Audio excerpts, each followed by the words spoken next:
Bienvenue dans cette vidéo sur la chute des cheveux. Tu reçois tous les jours des patients inquiets par leur chute de cheveux. Mais comment faire, à l'officine, la différence entre une chute physiologique rassurante, un effluvium télogène bénin ou une vraie urgence dermatologique cachée derrière des plaques rouges et des pustules sur le cuir chevelu? Dans cette vidéo quiz, je te propose 3 cas cliniques très concrets, inspirés de situations réelles au comptoir, pour tester ton raisonnement, affûter ton interrogatoire pharmaceutique et surtout savoir quand rassurer, quand conseiller et quand orienter sans délai. Installe-toi, prends de quoi noter, on démarre tout de suite avec le premier cas clinique. Chute physiologique ou pathologique?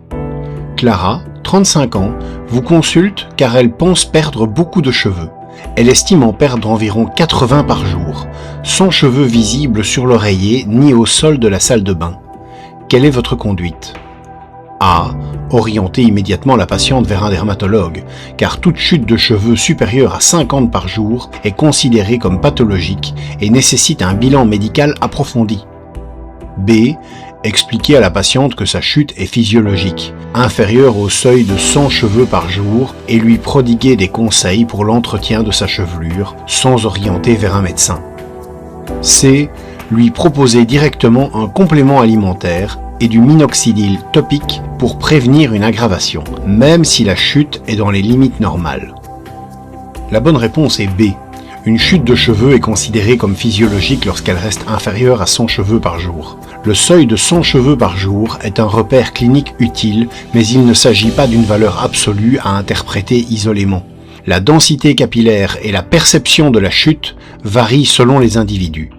Dans le cas de Clara, une perte estimée à 80 cheveux par jour, diffuse, sans autre signe d'alerte, reste compatible avec la variabilité normale du cycle pilaire. Lors des changements de saison, notamment au printemps et en automne, la chute peut être temporairement plus marquée sans être pathologique, à condition qu'elle reste diffuse, transitoire et sans anomalie du cuir chevelu. La phase active de cette chute saisonnière dure souvent de 4 à 6 semaines. En l'absence de signes d'alerte, aucune investigation médicale ni traitement spécifique n'est nécessaire d'emblée. Face à une chute de ce type, le rôle du pharmacien est avant tout de rassurer, d'expliquer le cycle de vie du cheveu et de délivrer des conseils d'entretien adaptés. Conseils pratiques à délivrer. Adopter une alimentation variée et équilibrée afin d'assurer des apports suffisants en vitamines, minéraux et oligo-éléments utiles à la croissance capillaire. Identifier et limiter les facteurs favorisants, comme le stress, la fatigue, le manque de sommeil ou le tabac, qui peuvent perturber le cycle pilaire.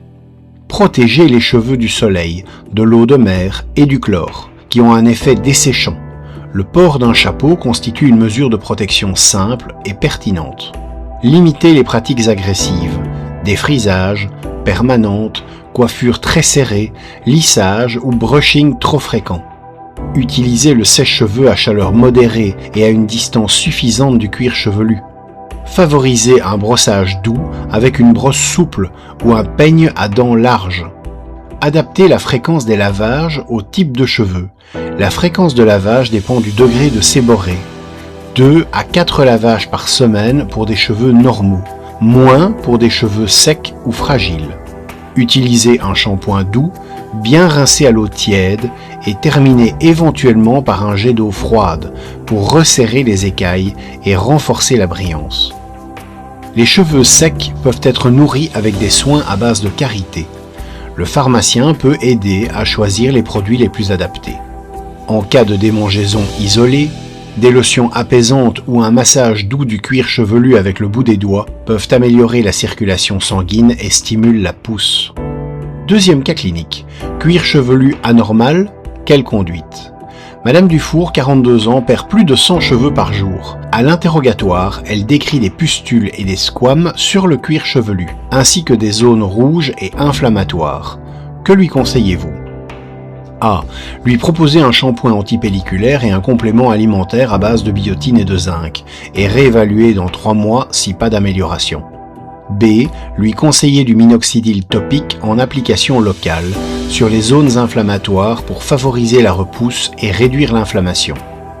C. Orienter la patiente vers une consultation médicale sans délai. La bonne réponse est C. La présence de pustules, squames abondantes, inflammation et chute supérieure à 100 cheveux par jour constituent un ensemble de signes d'alerte sortant clairement du cadre d'une chute physiologique. Ces signes cliniques orientent vers une alopécie de nature infectieuse, inflammatoire ou cicatricielle, des pathologies qui requièrent un diagnostic médical établi et une prise en charge spécialisée, incompatible avec toute approche en automédication. L'alopécie infectieuse. Lorsque le tableau évoque une folliculite bactérienne, une furonculose ou une teigne du cuir chevelu, dermatophytose, le traitement systémique est obligatoire et ne peut être dispensé sans ordonnance. Les antifongiques, comme la griséofulvine ou la terbinafine, sont indispensables en cas de teigne. Aucun shampoing antipelliculaire ne permet d'éradiquer l'infection. Le choix entre terbinafine et griséofulvine dépend du dermatophyte en cause. La terbinafine est généralement privilégiée pour les espèces du genre Trichophyton, tandis que la griséofulvine reste particulièrement utile pour certaines espèces du genre Microsporum. Confondre une teigne avec un simple problème de squame, c'est exposer la patiente à une contagion active et à une destruction folliculaire définitive si le traitement est retardé ou inadapté. L'alopécie inflammatoire. Un psoriasis sévère, un lichen plan pilaire, une dermatomyosite peuvent présenter les mêmes signes de surface qu'une alopécie infectieuse, squame, inflammation, alopécie localisée. Pourtant, leurs mécanismes divergent profondément. Le psoriasis produit des plaques squameuses sans pustules ni contagion. La teigne provoque une cassure des cheveux à la racine, parfois fluorescente à la lampe de Wood. Et le lichen plan pilaire laisse une cicatrice définitive, invisible sans biopsie cutanée. C'est précisément cette ressemblance trompeuse qui rend le diagnostic clinique impossible à l'officine. Une culture mycologique, une lampe de Wood ou une biopsie sont souvent nécessaires avant toute décision thérapeutique, outil dont le pharmacien ne dispose pas. Proposer un soin hydratant ou un complément alimentaire dans ce contexte reviendrait à traiter les symptômes sans jamais s'attaquer à la cause et à laisser progresser silencieusement une pathologie potentiellement irréversible. L'alopécie cicatricielle. C'est l'issue la plus redoutée et la moins connue du grand public. Certaines formes, comme le lichen plan pilaire ou la folliculite décalvante, détruisent définitivement les follicules pileux. Une fois la fibrose installée, la repousse est impossible. Plus la prise en charge est tardive, plus la perte capillaire permanente s'étend. Ce n'est pas une urgence vitale au sens strict, mais c'est une urgence dermatologique réelle. Chaque semaine de retard aggrave irrémédiablement le pronostic capillaire. Pourquoi A est-elle fausse ? Un shampoing antipelliculaire et un complément alimentaire ne traitent ni une infection active, ni une dermatose inflammatoire significative, ni une alopécie cicatricielle débutante. Leur proposition en première intention dans ce contexte serait inadaptée et risquerait de retarder le diagnostic. Pourquoi B est-elle fausse ? Le minoxidil est indiqué pour l'alopécie androgénétique sur un cuir chevelu sain. Les résumés des caractéristiques officielles du minoxidil précisent qu'il ne doit pas être appliqué sur un cuir chevelu rouge, inflammatoire, irrité ou infecté en raison d'un risque d'aggravation locale et d'augmentation de l'absorption systémique.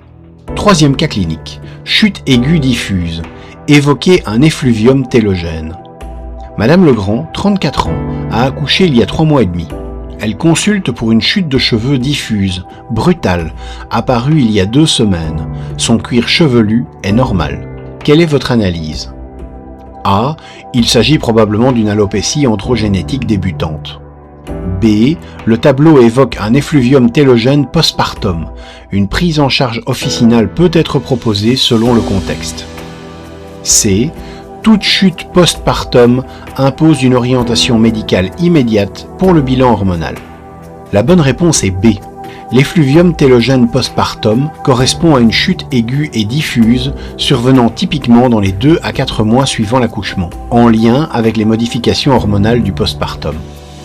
La baisse brutale des œstrogènes après l'accouchement entraîne le passage synchrone d'un grand nombre de follicules en phase télogène, expliquant la chute différée de plusieurs semaines. Le tableau décrit ici est très compatible avec ce mécanisme. Facteur déclenchant net, délai typique, chute diffuse et cuir chevelu normal. Dans ce contexte, une prise en charge officinale initiale est possible avec conseil, éventuellement lotion anti-chute ou complément alimentaire si le contexte le justifie. Il est cependant utile de préciser qu'une réévaluation médicale devient nécessaire si la chute persiste au-delà de 6 mois, s'aggrave ou s'accompagne d'autres signes évocateurs d'une cause associée, comme une carence martiale, une anémie ou une dysthyroïdie. Pourquoi A est-elle fausse? L'alopécie androgénétique suit une évolution chronique et progressive. Volontiers associée à des antécédents familiaux, elle se manifeste selon des schémas de raréfaction bien définis. Vertex, tempe. Elle ne correspond pas au tableau d'une chute aiguë brutale survenant dans les suites d'un accouchement. Le contexte postpartum combiné au délai de 3 à 4 mois oriente sans ambiguïté vers un effluvium télogène. Pourquoi C est-elle fausse? Lorsqu'un événement déclenchant, clairement identifiable, précède la chute aiguë diffuse, une prise en charge officinale directe est tout à fait appropriée. Une orientation médicale immédiate et systématique n'est pas requise dans ce cas de figure. Cette règle se distingue de la chute aiguë localisée, qui impose quant à elle une consultation médicale sans délai en raison d'étiologies potentiellement plus graves. Merci d'avoir suivi cette vidéo. À bientôt.